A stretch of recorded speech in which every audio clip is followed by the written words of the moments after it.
welcome to my channel. Welcome to the Mentorship Corner.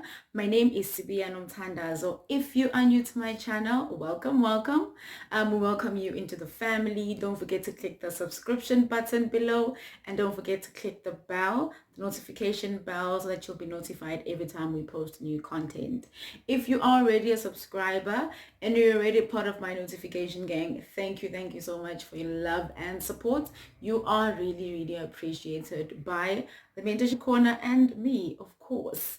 So guys, as you all know, every Sunday I am doing the series, our official first year of work series, where I'm just taking you through all the steps you need to make sure you have in place during your first year of work, basically. So the first video I posted was about how to job hunt. So basically I posted a video on job hunting strategies. The second video I posted was on how to ace that interview. So I am going to link to those two videos down on the description box below if you want to check them out, if you haven't checked them out already. Okay, on today's video I will be discussing the top 15. It's not even top 15, it's like the 15 things according to the Employment Act of South Africa that need to be there in your contract before you sign your contract with your employer or with the company that's actually employing you. Okay, so as you guys know, I have my notebook. There we go.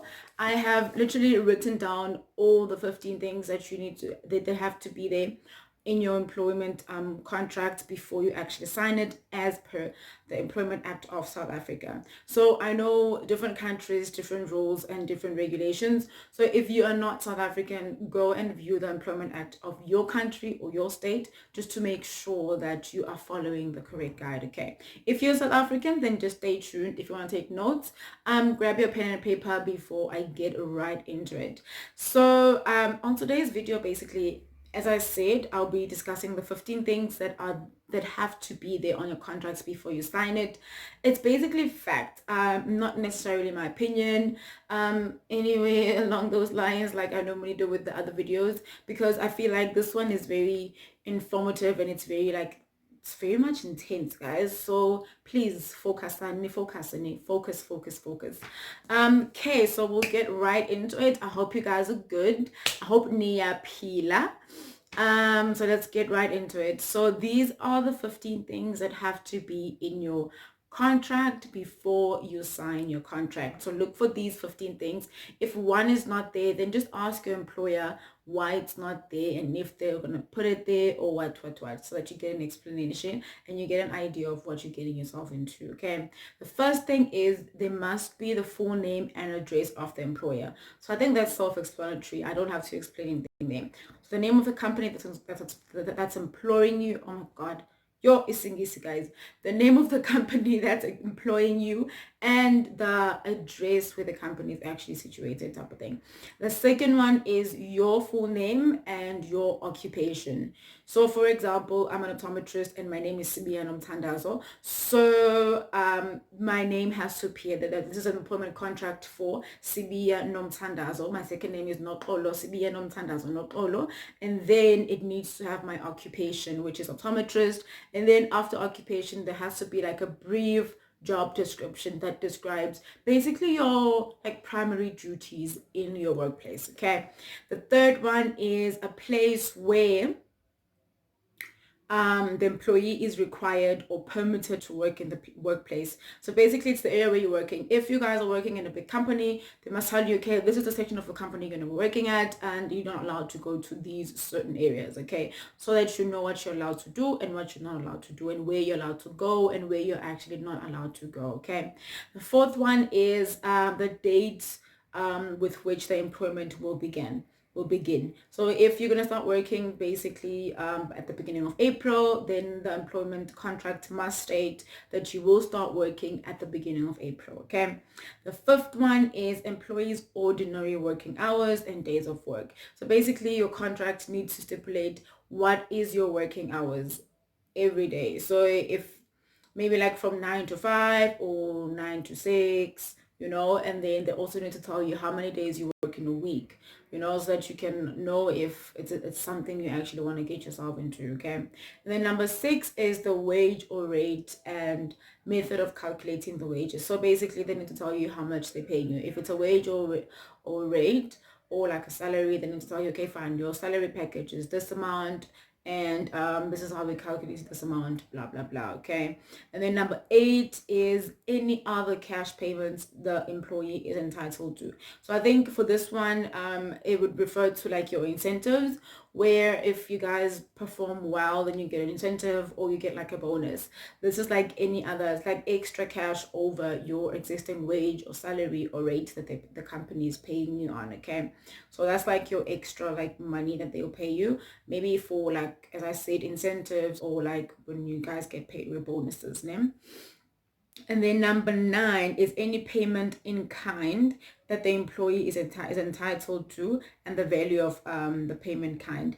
I think these two are more or less the same thing, but now they're saying payments and then cash payments.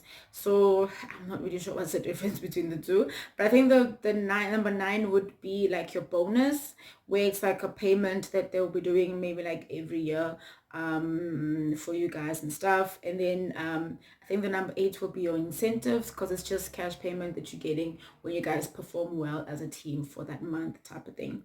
And then you've got number 10. It states that how frequently remuneration will be paid. So basically, how frequent are you going to be paid? Are you going to be paid every fortnight, sorry, or every month, or every like end of the week type of thing? They need to state how they're going to be paying you and the frequency in which they're going to be paying you, so that you also can, plan your life and you know what's coming when it's coming, type of thing. And then we have number 11, which is any deductions to be made from employees' remuneration. So basically, they need to tell you how much money they're going to be taking from you for deductions. I know some companies pay like a certain percentage to your UIF, then there's a certain percentage to tax.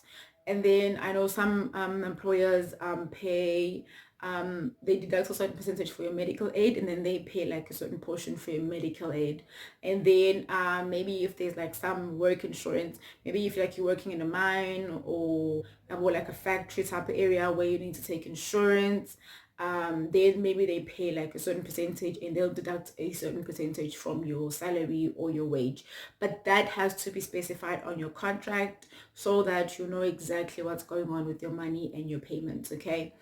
Then we're moving over to number 12. Number 12 says they must specify leave to which you are entitled to. So that would go for your sick leave, your maternity leave, and your annual leave. So I know they have different days, different number of days per cycle, depending on whether it's a yearly cycle or like a 36 months or a 2-yearly cycle that you get leave for. But you need to know how much annual leave you have per cycle, and then how much maternity leave you have should you have a baby, and then how much sick leave you have per cycle, type of thing. And then we have number 13, 1-3. Number 13 says the period of notice required for termination of your employment or your employment period. So I'll start with the employment period because that's like kind of simple. So that means, are you either permanent or you're employed for a certain number of years? So if you're permanent, that means your employment will only be terminated if you want to resign, or if you are dismissed from work, or if you quit, basically. And then the period, or the next one would be, they'll tell you, okay, fine, you are going to be working, if you're not permanent, we need you to work for at least 2 years for the company. And then after that, we can decide, we can renegotiate and see if we'll take you back in, or we're letting you go, type of thing. So you need to know, they have to state all those things on your contract. And then the second thing I need to explain about this point is they say period of notice required to terminate employment. So some companies require like I think about a month. So if you're planning to resign, you need to tell them a month in advance before you leave the month in advance before you want to leave work, basically, or like 3 or 2 months in advance, depending on your employer. So you need to know those things as well. And then we have number 14. It says description of any council or sectoral determination which covers the employer's business. So they need to tell you if like sort of like an insurance or like a council that the employment needs as like a cover type of thing.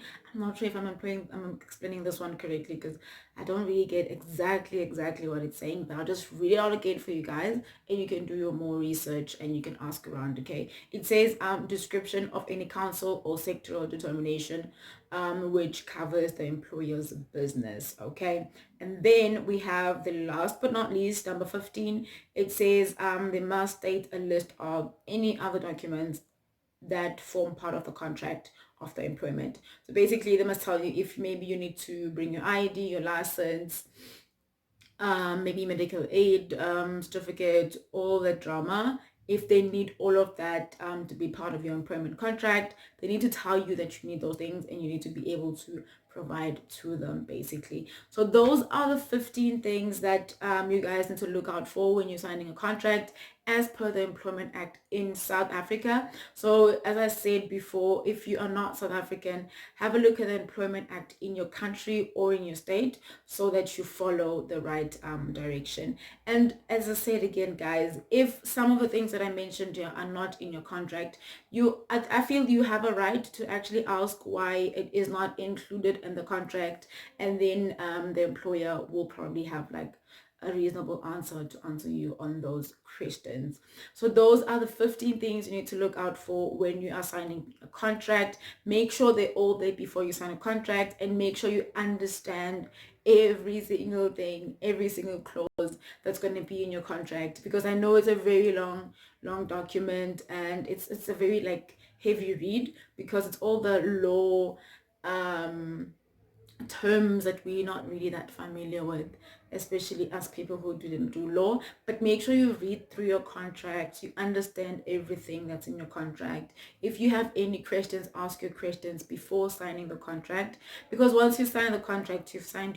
So you're now legally bound to abide by whatever the contract is saying. And I have to say this, I don't think a contract is there to oppress anyone, be it the employer or the employee. It's just there to make sure both parties are protected and both parties have an agreement. And I think also both parties feel that everything is accounted for and everything is taken care of in a fair manner, basically. So yeah, that's it from today's video. I hope you guys learn a lot, and please make sure you read through your contracts thoroughly. If you don't understand, ask someone who's going to help you with that. Don't forget to click that like button. Don't forget to subscribe if you haven't already during the video. If you have any thing that you feel I didn't touch on when it comes to signing contracts, or if you've fallen for a trap before and you signed a contract that you were not really in line with, you can always drop it on the comment section below. I'd love to hear from you guys, as always. And as I said, the platform is there to teach and grow us as a people and to grow us as a nation. So the more people comment with their past experiences, the more people you can actually teach with the mistakes that you have made in the past and the lessons that you have learned in the past. So yeah, don't forget to also connect with me on my social media platforms. I am going to leave my Instagram and my Facebook handle down on the description box below. This is goodbye from me, guys. I love you a lot, and yeah, stay tuned for